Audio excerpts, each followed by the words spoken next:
Pero en todas las Biblias del mundo, repito, en todas las Biblias del mundo aparecen los verdaderos 10 mandamientos. Y esos 2 primeros mandamientos que nos prohíben postrar nuestro cuerpo, nuestra mente, nuestra vida ante imágenes, construir figuras de madera, de oro, de plata, de lo que sea, incluso de personajes que están en el cielo, en la presencia del Señor, pues quieran que no, es un impacto tremendo. Quiero decirles como testimonio que la primera vez en mi vida que yo comencé a leer la Biblia, esa fue la porción que yo descubrí. Precisamente los famosos 10 mandamientos de Éxodo capítulo 20, que también están en otro libro de la Biblia, el libro de Deuteronomio, el capítulo 5. Fui a hablar con un sacerdote que me daba clases a mí en los salesianos, porque yo cuando vivía en Venezuela estudié en los hermanos maristas, y en España, cuando vinimos a España a vivir, mis padres me metieron en los salesianos, ¿verdad? Y conozco muy bien la Iglesia Católica desde adentro, porque fui monaguillo, estuve en el coro, toda mi educación de niño fue en colegios católicos que eran de un nivel muy alto y muy bueno, en aquellos años por lo menos.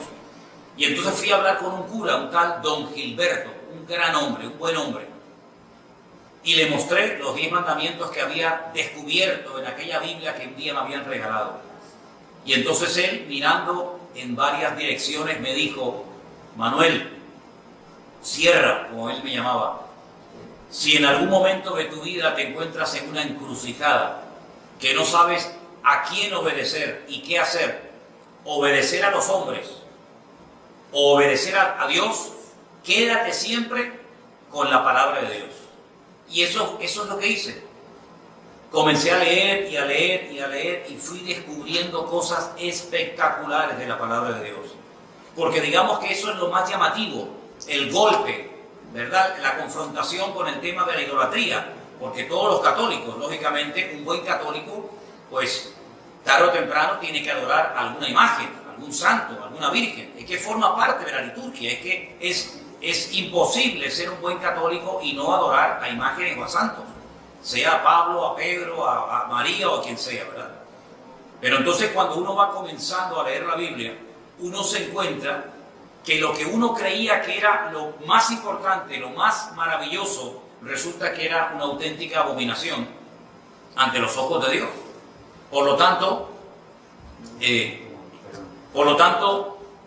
mi consejo, doña Sonia, y para todos ustedes a partir de hoy es: no paren de leer la palabra de Dios. Y ese testimonio que yo contaba de aquella parejita que eran muy católicos, una pareja joven de novios, no eran ni casados en aquel momento, que me preguntó ella si era bíblico o no adorar las imágenes, y yo le dije que leyera Éxodo 20. Hoy en día esa pareja, están casados lógicamente, y son pastores de una iglesia evangélica en España, concretamente en la ciudad de Sevilla. ¿Qué quiero decir con todo esto? Que cuando Dios comienza a cambiar una familia, una vida, un corazón, no hay nada ni nadie que lo detenga. No tengan miedo. Ustedes, todos los pasos que den a partir de hoy, consúltenle a Dios. Lean la palabra del Señor. No le tengan miedo al hombre, porque ustedes han sido iluminados con la luz del Evangelio, con la luz de la palabra de Dios, y por lo tanto no tienen que tenerle miedo al hombre en absoluto. Al que hay que tenerle respeto es a Dios, pero al hombre no hay que tenerle miedo, sea quien sea y se llame como se llame. Así que yo le doy muchas gracias al Señor, doña Sonia, por conocerla, a usted, a su marido, y siga adelante. Les voy a contar a todos un pequeño testimonio. En uno de los muchos viajes que he realizado a Israel, a Tierra Santa, vino conmigo en el grupo un matrimonio muy devoto, muy católico. Ella concretamente tenía varias hermanas monjas, y estaban a punto de canonizar a un antepasado de ella. Cuando vinieron conmigo a la ciudad de Jerusalén, los llevé al sepulcro bíblico, al sepulcro que tiene todas las características bíblicas, como dice la palabra de Dios. Y después le llevé a otro sepulcro, que es el de la tradición, donde hay un montón de velas y de imágenes, Y cuando esta mujer iba a entrar, ella se detuvo bruscamente en la puerta de ese sepulcro y me dijo, yo no quiero estar más tiempo aquí, porque en el otro lugar donde estuve se respira vida y aquí se respira muerte. Y la pregunta de ella es la que muchos católicos se hacen, ¿y ahora qué hago? ¿Y ahora qué hago? ¿Qué le digo a mis amigos? ¿Qué le digo a mis amigas, al sacerdote? ¿Qué le digo a mi familia? Usted por eso no se preocupe. Ustedes lo único que tienen que decir es, yo quiero a obedecer, yo amo al Señor y yo me someto a mi Dios. Usted no ha renunciado a Dios. Usted no ha renunciado a nada digno de alabanza. Por lo tanto, lo que le tiene que decir a todo el mundo es, Dios está cambiando mi vida, estoy leyendo su palabra y lo que le puedo decir es que lean la Biblia como yo la he leído y el Señor se encargará de hacer la obra correspondiente en cada persona. Es lo que le puedo decir, doña Sonia. Perfecto. Ok.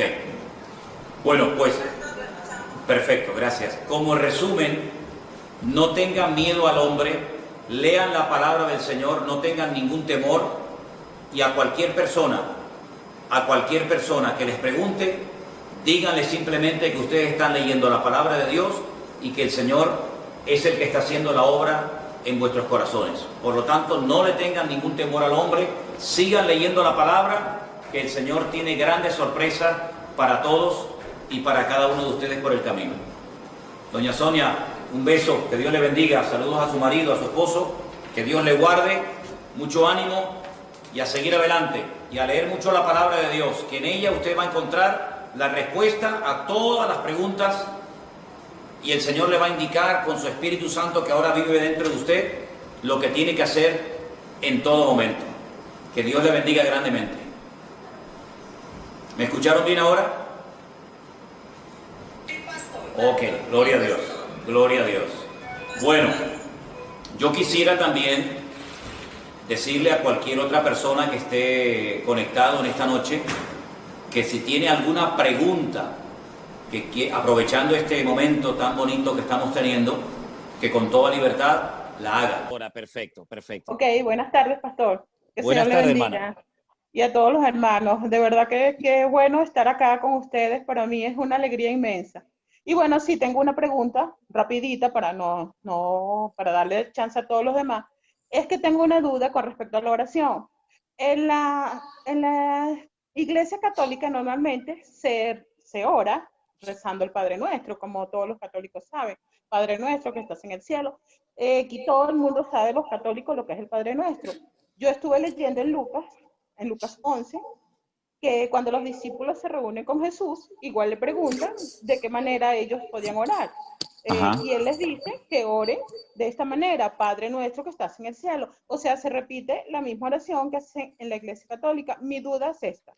Nosotros que ya estamos teniendo una relación directa con Jesucristo, como usted bien lo dice, ¿podemos seguir haciendo esa misma oración o debemos orar como si tuviéramos una conversación con Dios directamente, sin tener que usar tanto palabrerío y tantas cosas que se decían en la otra iglesia, sino como que vaciar tu corazón y decir lo que tú sientes, lo que tú piensas, y Él le irá indicando a uno de qué manera uno va a ir orando, ¿no? Ok, Esa es mi pregunta. Hermana, escuché muy bien su pregunta y le voy a pasar a responderla y que la respuesta sirva también para todos los que están conectados en esta tarde. Primeramente, hermana, decirle que la oración, la preciosa oración del Padre Nuestro, no es una oración de la Iglesia Católica. El patrimonio no lo tiene la Iglesia Católica, ni la Iglesia Evangélica, ni nadie. La oración preciosísima del Padre Nuestro está en la Biblia y la enseñó nada más y nada menos que nuestro Señor Jesucristo, ¿verdad?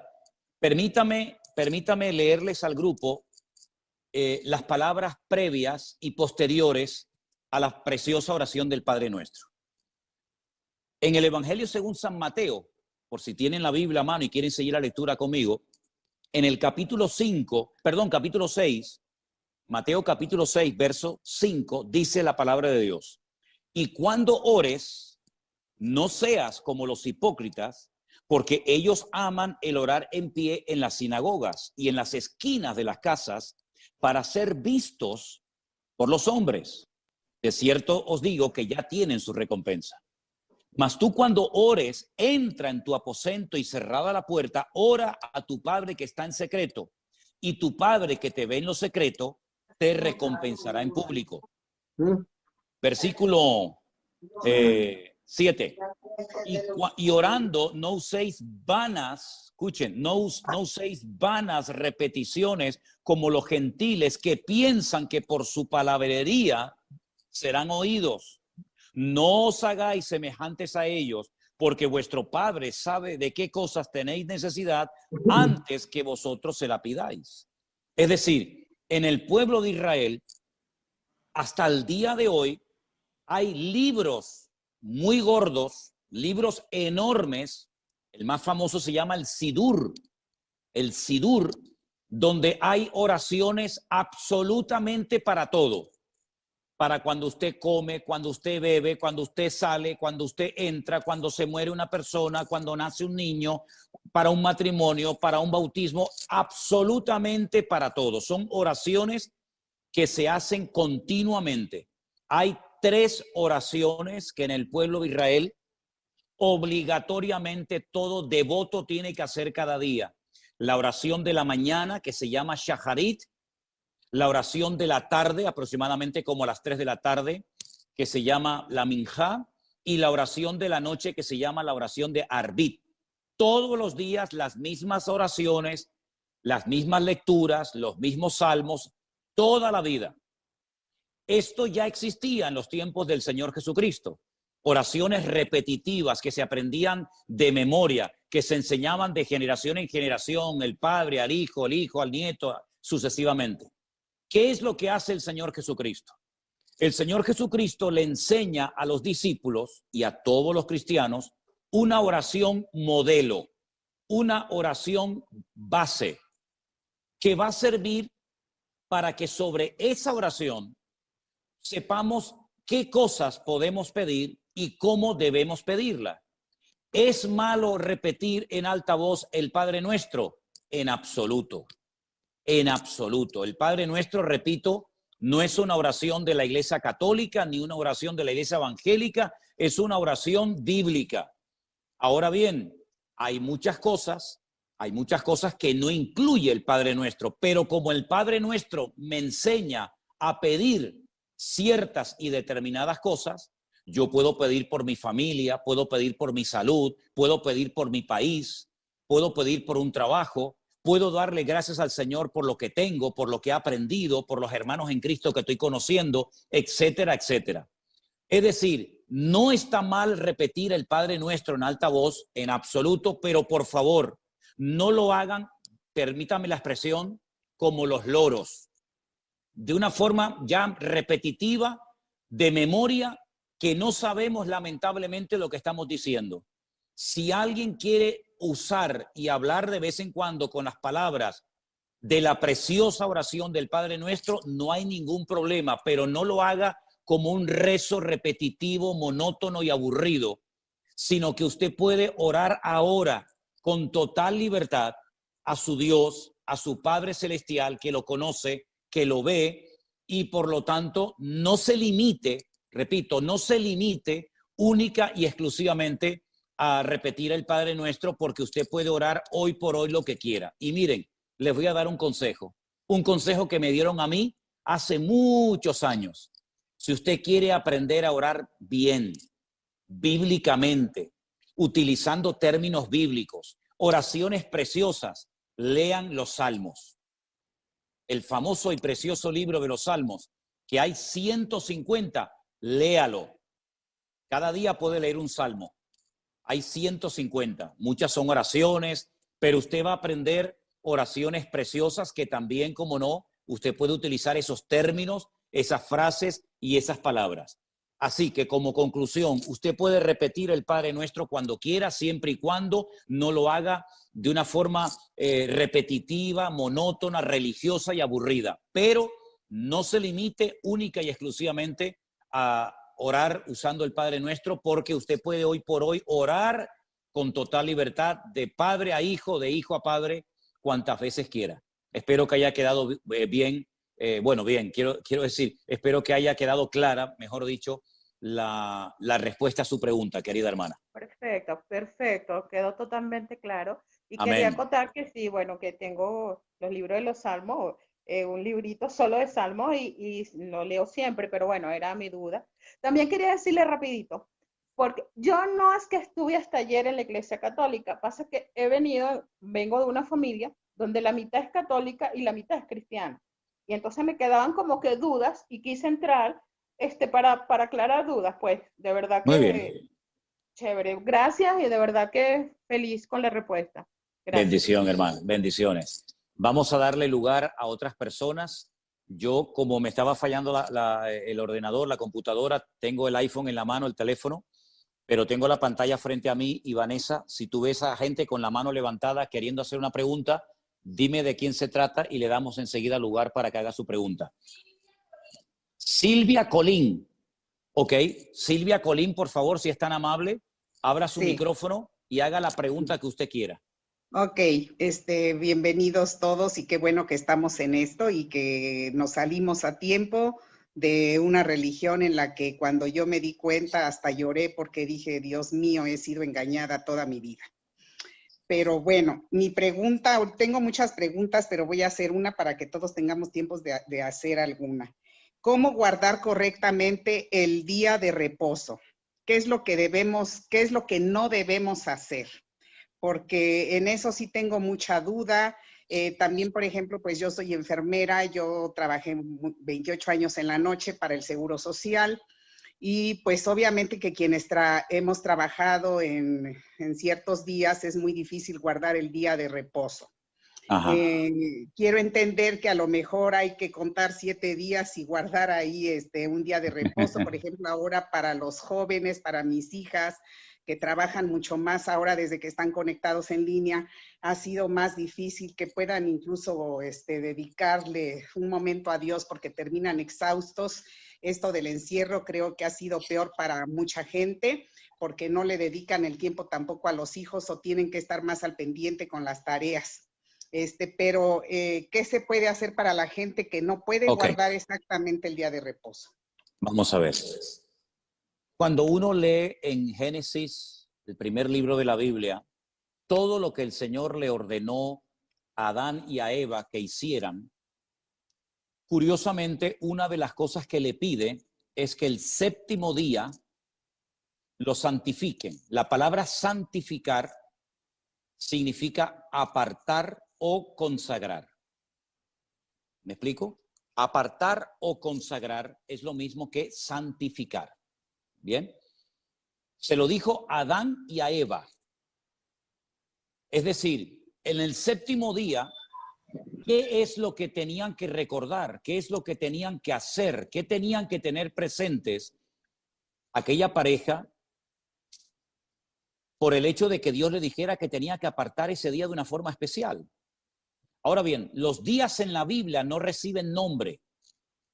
Se llama día primero, segundo día, se juntan los números, noten qué interesante, los números ordinales con los números cardinales, no se dice primer día, sino día primero, después segundo día, tercer día, así sucesivamente. El único día de la semana, repito, el único día de la semana que recibe un nombre es el séptimo, que se llama en nuestro idioma el sábado, y en el idioma bíblico la palabra es Shabbat.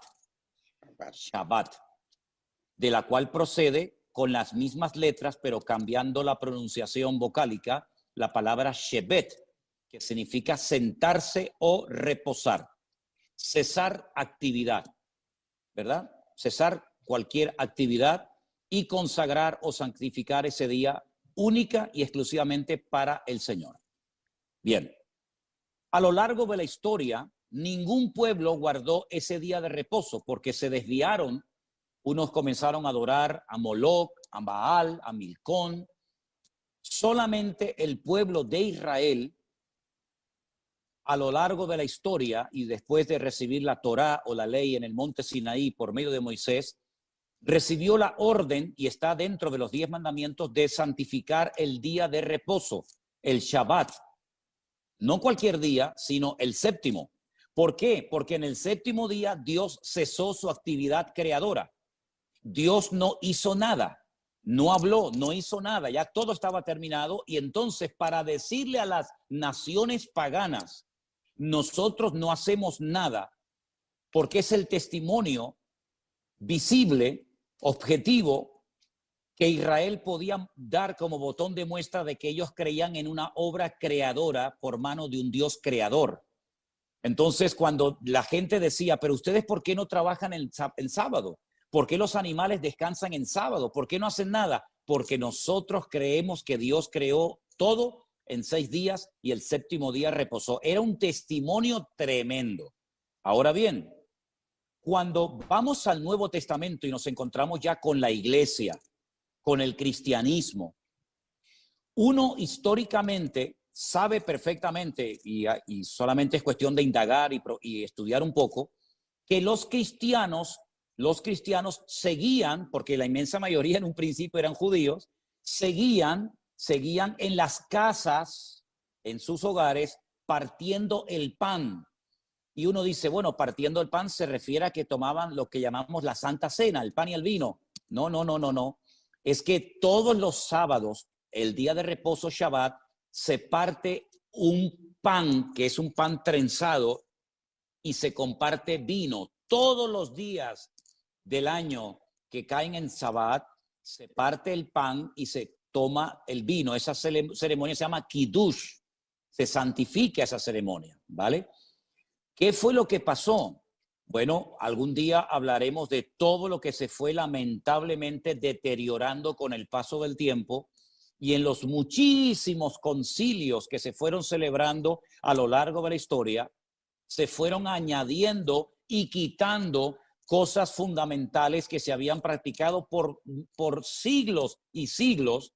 Y una de las cosas que concretamente en el concilio de Nicea, antes del 400 antes de Cristo, concilio de Nicea, estudien eso en Google, por favor. En ese momento, la cristiandad, el liderazgo de la cristiandad en ese tiempo, transformó y cambió el Shabbat por el domingo. ¿Qué les parece? Hay unas declaraciones de un alto obispo de la Iglesia Católica de los Estados Unidos, que con sus ropas sacerdotales da una conferencia, la pueden buscar en internet, en YouTube, donde él pide perdón porque él lee el decreto, el año, el día y la hora en la que la cristiandad quitó en ese concilio de Nicea el día sábado y lo sustituyó por el domingo. Ahora, ¿qué es lo que ocurre? En nuestra tradición cristiana es muy difícil, no sé ustedes hermanos, pero es muy difícil por las cuestiones laborales fundamentalmente, guardar el día de reposo. De hecho, los cultos, el culto principal de la mayoría de las iglesias, aunque aquí el sábado lo hacen los jóvenes, ¿verdad? Y en muchas congregaciones, el culto principal es el domingo. ¿Por qué? Porque en el sábado trabaja mucha gente y no vendría nadie al culto. Entonces, por cuestiones de prácticos, por ser prácticos, nos congregamos el domingo. Ahora, en Cristo, todos los días son del Señor. Todos. El problema es que en el paganismo sí le pusieron nombres a los días de la semana. Y uno dice, ¿cómo es eso? El lunes se adoraba la luna, el martes al planeta Marte, el miércoles a Mercurio, el jueves a Júpiter, el viernes a Venus, el sábado a Saturno y el domingo en inglés es el Sunday. ¿Qué es el Sunday? El día del sol, los adoradores del sol. Entonces, lamentablemente, muy poca gente puede juntarse en familia tranquilamente alrededor de una mesa a tener un día de reposo, en este caso el Shabbat. Ahora, mi consejo es, todos los que puedan, el sábado, pasarlo en familia, comer juntos, con los hijos, con los nietos, orar juntos, bendecirse los unos a los otros, háganlo. Pero por cuestiones prácticas, el venir a la iglesia el domingo no es ningún pecado mortal, es por cuestiones de cuestiones prácticas. Ahora bien, hay ciertos y determinados trabajos, como por ejemplo médicos, bomberos, policías, etcétera, que según las leyes que después establecieron los rabinos a lo largo de la historia, la vida humana está por encima del Shabbat. Es decir, usted si tiene que salvar una vida en Shabbat, lo hace, independientemente de que sea día de reposo. Jesús le dijo una vez a un líder de una sinagoga en Israel, le dijo, tú eres un hipócrita, querido, porque esta hija de Abraham que estaba 18 años atada por Satanás en tu congregación, que no se podía enderezar, tú no orabas por ella, pero sin embargo hoy te has levantado y has desatado tu buey del pesebre y lo has llevado a beber. ¿Cómo es posible que le des más importancia a la vida animal que a la vida humana? Entonces lo que no tenemos es caer en un fanatismo y creer que porque no podemos guardar el día de reposo nos vamos a condenar. No, hay que procurar cumplir con todo dentro de nuestras posibilidades. Pero el día de reposo es fundamentalmente un día de eso, de reposo, de tranquilidad, de sosiego, de calma para estar en familia, estar juntos, cesar cualquier actividad que pueda ser cesada. Y luego el domingo nos juntamos como pueblo de Dios en nuestras iglesias, nuestros cultos, y no hay ningún problema. Pero en Cristo no nos ceñimos única y exclusivamente como Israel a un día de la semana, sino que en Cristo todos los días son del Señor. Y para finalizar, en la carta muy interesante a los hebreos, que la tenemos en el Nuevo Testamento, antes de la carta de Santiago, dice que enseña que Cristo es nuestro reposo, es decir, Cristo es nuestro Shabbat. En Cristo, ese reposo que se representa con un día a la semana, nosotros lo tenemos constante y permanentemente todos los días de nuestra vida. Espero haber respondido a su pregunta, querida hermana. Sí, sí, pastor, y es que como se habla de que la gente no se salva si no guarda el cuarto mandamiento y en eso está el séptimo día, pues digo, híjole. Eso no es verdad. Eso no es séptimo... verdad. La salvación no se gana por los mandamientos. Permítame ponerles el ejemplo de un joven rico que un día vino al Señor y le dijo, maestro bueno, ¿qué tengo que hacer para heredar, para tener la vida eterna? Y Jesús le dijo, ¿estás cumpliendo con los mandamientos? Y le dijo, sí. Y le dice, pero aún te falta una cosa. Es decir, cumplía con los mandamientos, pero le faltaba una cosa. Luego, por sentido común, simplemente por guardar los mandamientos no ganamos la salvación de nuestra alma. Porque si fuera por eso, ¿para qué vino Cristo a morir en una cruz? Si cumpliendo con los mandamientos, que tampoco son tan difíciles de cumplir, ganamos, obtenemos la salvación de nuestra alma, entonces la obra de Cristo en la cruz no era necesaria, nada más lejos de la realidad. La salvación no se obtiene por lo que hacemos, sino por los méritos de Cristo. ¿Ven? Okay. Gracias. Tengo más preguntas, pero bueno, a ver que alguien más haga algo. Ok, gracias hermana, bendiciones. A su micrófono, Hola. por favor. Hola, buenas tardes, pastor. La verdad buenas tardes. Buenas tardes. Somos una bendecida. Le presento a Carla, mi hijita, que tiene 23 años. Hola, Carla. Somos de Argentina. Hola. Y, ¿cómo es? Somos una bendecida porque todos los días escuchamos el devocional y la verdad que somos una bendecida de tenerlo en nuestras vidas, porque gracias a usted hemos interpretado la palabra, hemos tenido mucho conocimiento y nos ha ayudado un montón, porque en la Iglesia Católica jamás leímos la palabra, jamás, siempre que íbamos a misa nunca la interpretábamos tampoco, pero al tenerla a usted en nuestras vidas somos una bendecida por guiarnos, por ser nuestras guías. Le agradecemos a Dios. Que Dios lo bendiga inmensamente. ¿Me escucha, pastor? Bueno, la pregunta que yo le hice la vez pasada era el tema de la Biblia, porque nosotros tenemos la Biblia católica y ahora tenemos la Reina Valera. Lo que quería consultarle yo, que le consulté la vez pasada, era qué hacíamos con la Biblia católica. Pero usted nos había dicho que había una parte de la Biblia católica que era muy interesante leerla, pero no me acordaba, por eso quería tomar nota para guardar. ¿Cuál era la parte interesante para leer? No se escucha, no lo escucho, no lo escucho. Perdón, había quitado el micrófono. La Biblia católica es una muy buena versión. La Biblia católica generalmente es versión Nácar Colunga, que son los apellidos de la persona que tradujo la Biblia. Igual que la Reina Valera, son los apellidos de Cipriano de Valera y de Casidoro de Reina, ¿verdad? Ahora bien, no descarte la Biblia católica, léala todas las veces que quiera, sin ningún problema, sin ningún problema. ¿Qué es lo que ocurre? A veces nosotros en la iglesia o cuando yo hago los devocionales por internet, claro, al yo leer la Reina Valera, yo le aconsejo a la gente que tengan la misma versión para que puedan seguir la lectura. Pero la versión Reina Valera es buena, no hay ningún problema. Ahora bien, ¿cuál es la diferencia? Aunque permítame que le corrija una cosita, hermana. No hay Biblia católica y Biblia evangélica. La Biblia es Biblia. No es ni de los católicos ni de los evangélicos. Hay una sola Biblia. ¿Ok? Ahora, ¿qué ocurre? Mire, en el Concilio de Trento, antes mencioné el de Nicea, ahora les voy a mencionar otro.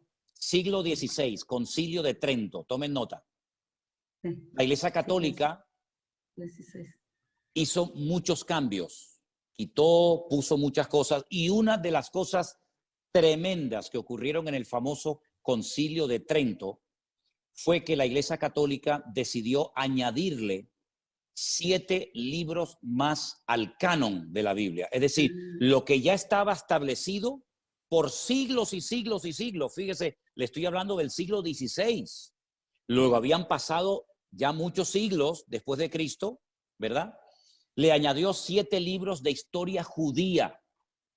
Algunos de esos libros se llaman Baruch, Sabiduría, Tobías, Primera y Segunda de Macabeos, ¿verdad? En total 7 libros.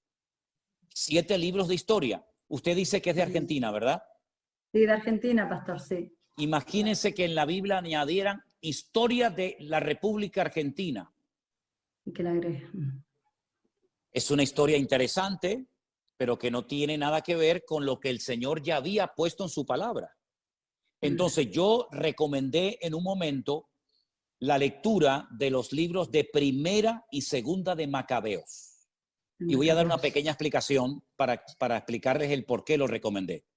En el Antiguo Testamento, la Biblia está dividida en 2 partes. Antiguo Testamento, es decir, antes de Cristo. Nuevo Testamento, después de Cristo. Bien. En el Antiguo Testamento, a través del profeta Daniel, el Señor profetizó que en el futuro vendrían 4 imperios que harían cosas tremendas contra el pueblo de Israel. Esos 4 imperios eran el imperio babilónico, el imperio de los medos persas, el imperio griego y el imperio romano. Si ustedes leen el Antiguo Testamento van a encontrar muchas cosas del imperio babilónico y también muchas cosas interesantes del imperio medo-persa, pero no va a encontrar ninguna información del imperio griego. Cuando empiezan ustedes a leer el Nuevo Testamento se encuentran, por ejemplo, a los romanos, a los centuriones, se encuentran a Poncio Pilato, etcétera, en el Nuevo Testamento. Y uno dice, ¿y qué pasó con los griegos? No están en la Biblia. ¿Por qué? Porque entre el último libro del Antiguo Testamento y el primero del Nuevo Testamento hay 400 años de silencio. No se cuenta nada. No pasó nada. Claro que pasaron muchísimas cosas. Por ejemplo, la historia de Alejandro Magno, la historia del imperio griego. Entonces, ¿qué pasó con ese imperio? ¿Qué hicieron en Israel? ¿Qué hicieron con el templo de Jerusalén? No lo sabemos, pero en Primera de Macabeos y en Segunda de Macabeos encontramos cosas muy interesantes que ocurrieron en ese periodo de la historia.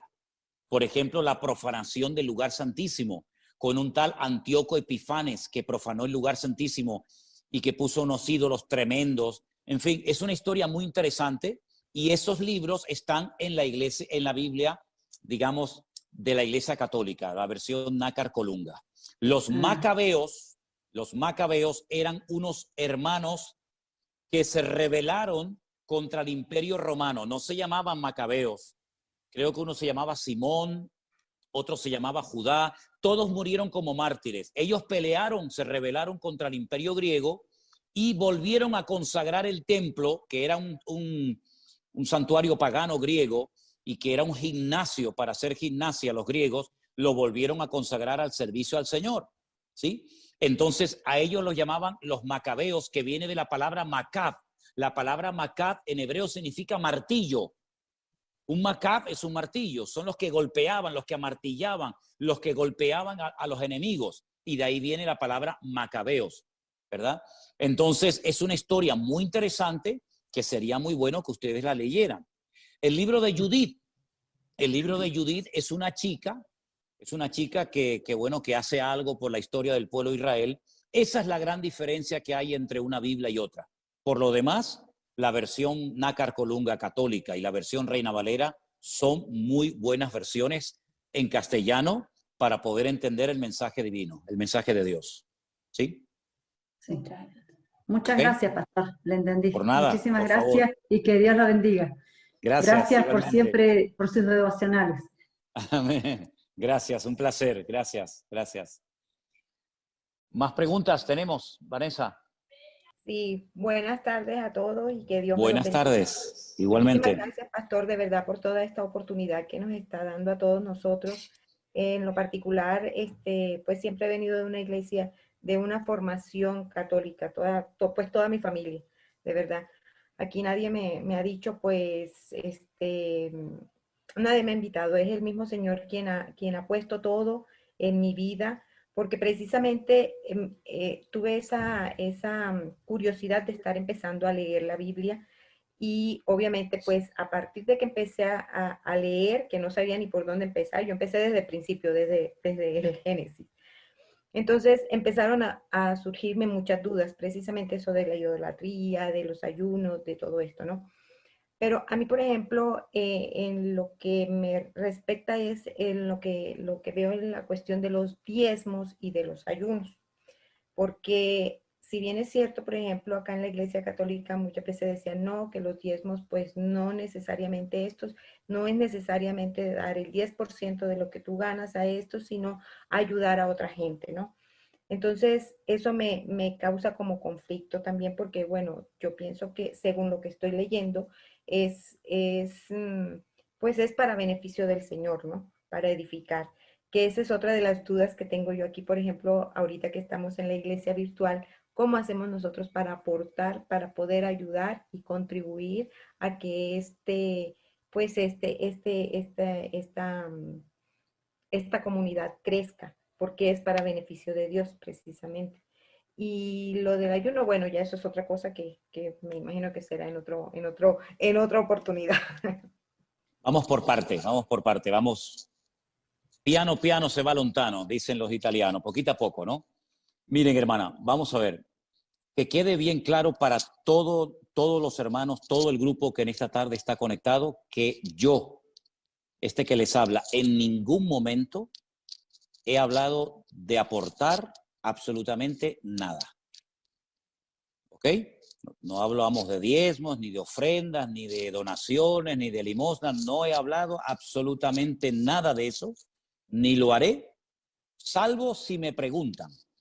Pero nuestra prioridad y nuestro objetivo no es pedir dinero, ni aprovecharnos de la generosidad de la gente, ni muchísimo menos, ¿verdad? Eso lo quiero dejar bien claro y además ustedes saben perfectamente que me llevan algunos años escuchando y lo único que hago es simplemente decir gracias de todo corazón a los que sienten en su corazón en algún momento mandar alguna aportación, pero jamás hemos pedido nada. Bueno, dicho esto, permítame decirle que cuando el pueblo de Israel recibe lo que llamamos la ley, la palabra correcta sería la Torá, la instrucción, los 5 libros, Génesis, Éxodo, Levítico, Números y Deuteronomio, a esos libros se le llama el Pentateuco, que viene de la palabra 5, Pentateuco, Humash en hebreo de la palabra 5, ¿ok?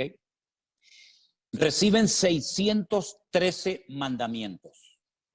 Repito, 613 mandamientos u ordenanzas. Había ordenanzas que eran para las casadas, para las solteras, para los viudos, para los soldados, para los agricultores, para los ganaderos, para los sacerdotes. Sí, imagínense, 613 mandamientos hay para todo el mundo y para todos los gustos. Ok. Una de las cosas que el Señor dijo es que de las 12 tribus de Israel, las 12 familias que se fueron reproduciendo y formaron el pueblo de Israel, el Señor escogió a una de las 12 que fueron los levitas, la famosa tribu de Leví, que no iban a recibir herencia, no iban a recibir tierra, por lo tanto, no se iban a poder dedicar ni a la agricultura, ni a la ganadería, ni a ningún otro trabajo, sino solamente a las cosas del templo, del tabernáculo, las cosas del Señor, los sacrificios, etc. Entonces la pregunta es, si no podían trabajar en otra cuestión más que en los asuntos de Dios, ¿de qué vivía esta gente? ¿Verdad? Pregunta lógica. El Señor estableció un sistema maravilloso, extraordinario, y dijo, las 11 tribus restantes, Judá, Benjamín, Zabulón, Dan, etcétera, van a apartar el 10% de sus entradas. Unos apartaban papas, otros aportaban limones, otros aportaban corderos, otros aportaban fruta. Es decir, cada tribu, hablamos de miles de personas, apartaban el diezmo de sus ganancias, de sus entradas. Si vivían muy lejos y no podían traer la mercancía, la vendían y traían el dinero al templo. Entonces, con ese 10%, ese diezmo que aportaban las 11 tribus de Israel, se mantenía a la tribu de Leví, a los sacerdotes, y se mantenía la casa de Dios, es decir, el templo de Jerusalén en aquel tiempo.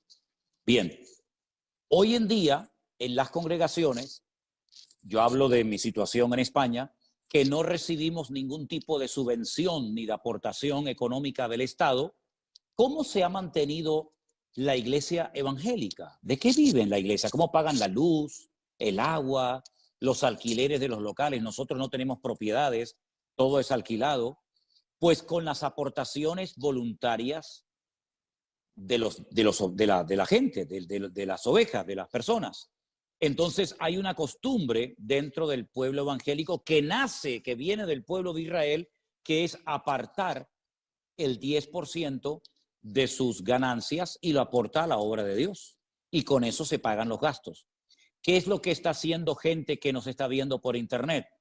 Bueno, ellos van a la página web de nuestra iglesia y ven que hay una cuenta bancaria y hay un sistema muy sencillo, muy seguro, muy rápido que se llama PayPal, ¿sí? Y con ese sistema de PayPal, lo que hacemos es permitirle a la gente, perdón, un segundito, y el Señor es fiel y el Señor nunca nos abandona y hasta el día de hoy podemos decir que el Señor ha cuidado de su obra. ¿Me entendió la respuesta? ¿Sí? Sí, pastor, buenas tardes. Abra su micrófono, por favor. María Luz. Ok, ya puede hablar. Sí, le escucho. Le escucho. Buenas tardes, pastor. ¿Me escucha? Le escucho perfectamente, hermana. Adelante. Ya. Buenas tardes, muchas bendiciones para todos.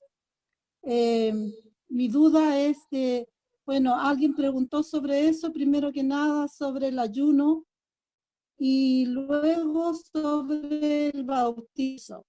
Ya, alguien por ahí, hermano cristiano de otra parte, sí me decía de que yo me tenía que bautizar luego ya. Entonces yo le dije que una vez la había escuchado a usted, que usted decía que, como dijo delante, piano, piano. Quiero conocer bien, quiero aprender de la palabra, quiero ir poco a poco aprendiendo todo lo que es el cristianismo y lo que me diga el Señor.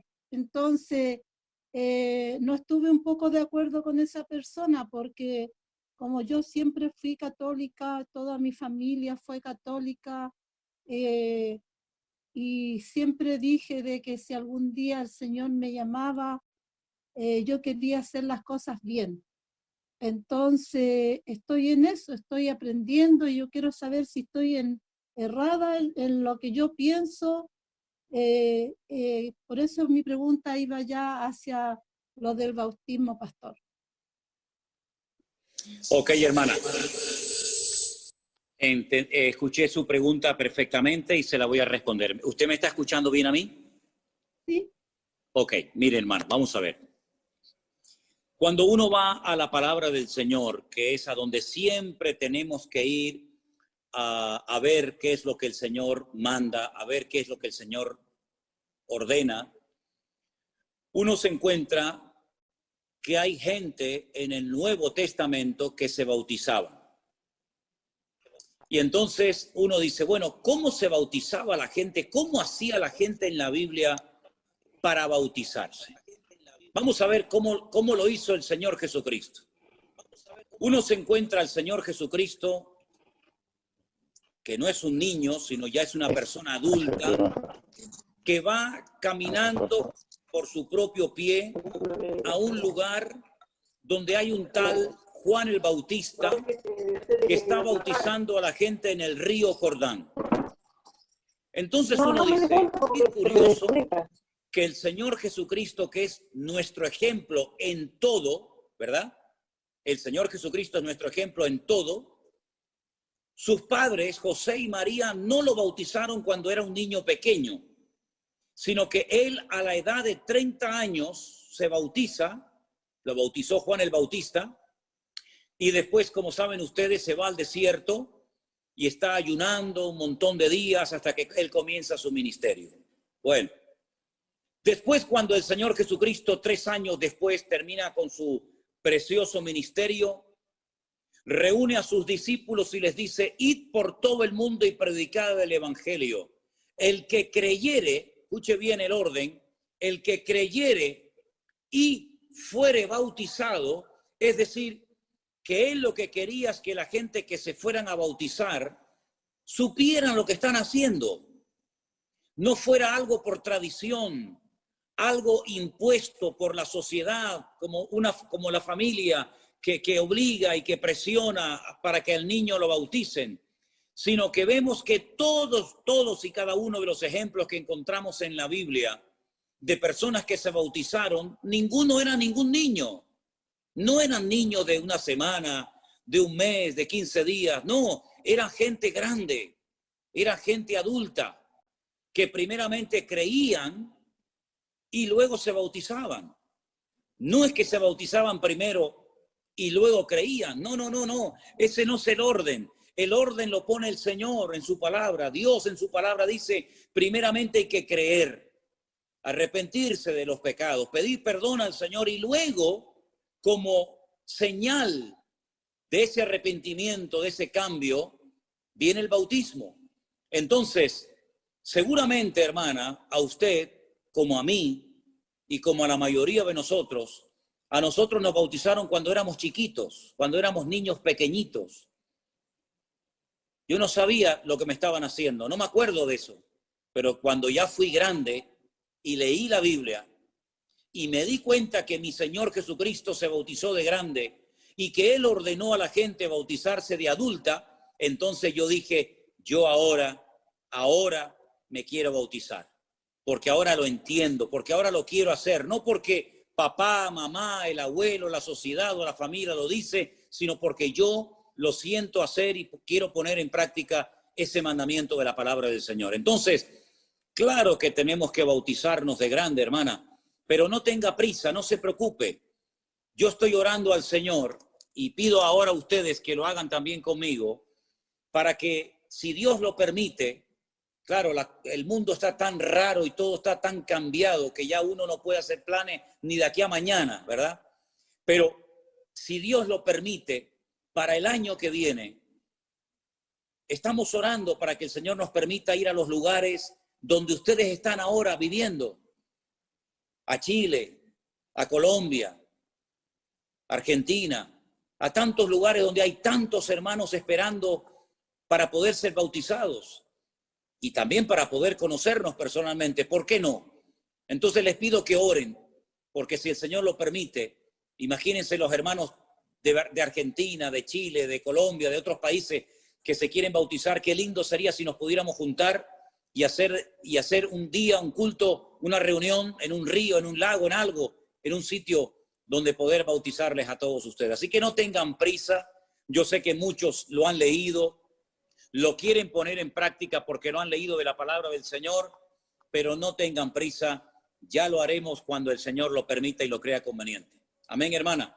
Así que le animo a que siga adelante con el Señor, lea la palabra, preste atención a lo que dice el Señor y no tanto a lo que dice la gente, y no se preocupe que cuando llegue el momento usted podrá poner en práctica ese mandamiento de la palabra del Señor.